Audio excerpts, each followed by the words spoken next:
Алда тәуелсіздік мейрамы келе жатыр. Көзді ашып жұмғанша азаттық алғанымызға да 30 жыл толды.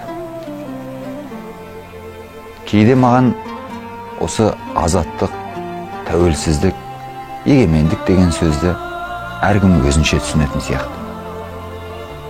Сіздерге айтпағым, ол тек қана менің ойым.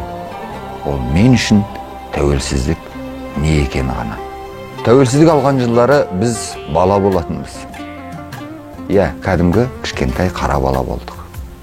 Бірақ сол кездің өзінде біз тәуелсіздік алдық деген халықтың жүзінде қуаныш болғанын көзімізбен көрдік, және ол біздің есімізде. Адамға жеке дараланып беретін жақындықтар аз. Мысалы, әке біреу, ана біреу, күн біреу, ай біреу, сол сияқты отан да біреу. Екі отан болуы мүмкін емес, өйткені адамның кіндік қаны бірақ жерге тамады, бірақ жерде ата-бабалары жерленеді. Міне, дәл сол әкеміз, анамыз, ай мен күнмен қатар тұратын отанымыздың да азат болуы мен үшін өте маңызды.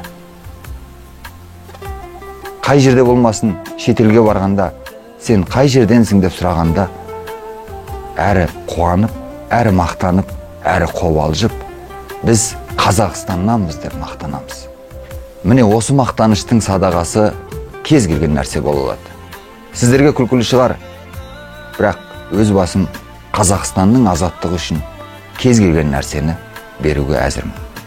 Тәуелсіздік үшін қажет болатын болса, мен тағы да 30 жыл әділетсіз сайлау көруге, тілімнің ақсағанын, дінімнің жан-жаққа бұрылғанын, ел жұртымның шаршағанын, барлығын көруге дайынмын. Тек қана мен үшін Қазақстан тәуелсіз болып қала берсе деймін. Өйткені басқа бодандықтың, отарлаудың, тәуелділіктің зардабын бір тартса, біздің қазақ тартты. Дайым аталарымыз, әкелеріміз, аналарымыз, тіпті қатарластарымыз да дастархан басында болсын, кез келген жерде болсын, бір ауыз тілекті ауыздарынан жиі шығарады. Ел аман, жұрт тыныш болсын деген.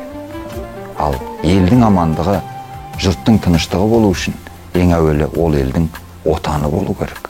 Ол жұрттың үйі болу керек. Сондықтан біз үшін Қазақстан ең қымбат, ең бағалы байлық. Ақын Сабырадай Қазақстан жалғыз ұлы қазақтың дейді. Ал атамыз қазақ жалғыз ұлы бар жанның шығар шықпас жаны бар.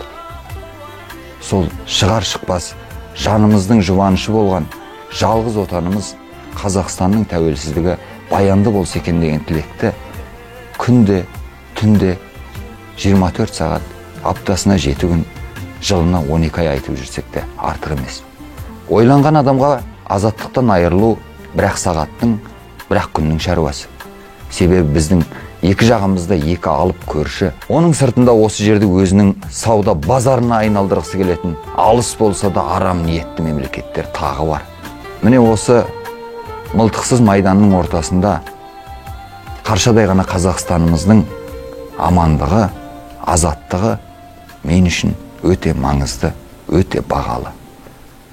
Ең бастысы, елдің азаттығы өз қолында, өз еркі болса, содан қымбат ештеңе жоқ ағайындар. Атамыз Сәкен Сейфуллин айтып еді, дүркін-дүркінде өтеді дүние бір күнде. 40 күн атам болғанша бура боп бір күн зіркілде. Егер бір күн азаттықты 100 жылдық ләззатқа айырбастайсың ба десе, көнген қазақ ол Қазақстанның жауы деп білем. Біздің бір күнде болсын азаттығымыз, ол біздің бағалауға қажет ең үлкен қазынамыз. Елдің азаттығы ол әр ердің, әр перзенттің тілегі болу керек. Замандар өтеді, түрлі құбылыстар болады. Басымызға түрлі қиындықтар түседі. Бірақ біздің өткен ғасырдың аяғы жаңа ғасырдың басының аралығында отқан ең үлкен ұтысымыз ол тәуелсіздік. Тәуелсіздік біздің сан ғасыр бойы бабаларымыздың армандаған мұрат еді. Сол мұратқа жеткен ұрпақ келешек өмірі жарқын, болашағы баянды болсын деп тілейміз. Елдің азаттығы ешқашан жұрттың қолында кетпесін. Азат Қазақстан, тәуелсіз Қазақстан, еркін қазақтар, еркін ойланатын ұрпақ өз бақытына жетсе екен. Тәуелсіздігімізді бағалайық ағайындар. Өкінішке орай, біз үшін тәуелсіздік деген белгілі бір материалдық жағдайларымызды қанағаттандыратын, жеке басымыздың құштарлығына қажеттіліктерді тауып беру үшін ғана керек сияқты.